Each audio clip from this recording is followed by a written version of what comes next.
এটা আমার নাতি, আমি ঠাকুমা হয়ে গেছি, মানে আমার এক ভাগনার ছেলে।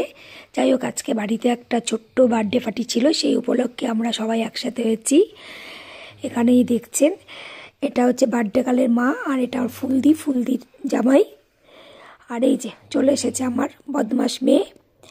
আর এখানে আমার এক ভাগ্নি আর ভাগ্নি জামাই, যাদের এই ফেব্রুয়ারিতে বিয়ে। ওরা তো এই যে বার্থডে গার্ল, কিন্তু বার্থডে গার্ল এতটাই ব্যস্ত কাকার সাথে, দুজনে আসলে ওনারা দুজনে তো একই প্রফেশনের, তো ও তো না মানে নার্স, তো ওই কারণেই ওষুধ নিয়ে কাকা বাস্তে আলোচনা করছে।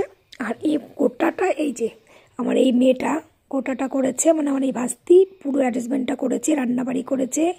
মেনুতে অনেক কিছু ছিল, সেটা আর এখন বলছি না, কিন্তু রান্না দারুণ হয়েছিল। ও এত ভালো রান্না করেছে, এত ছোট একটা মেয়ে খুবই ভালো রান্না করেছে। টাটা, রাখছি।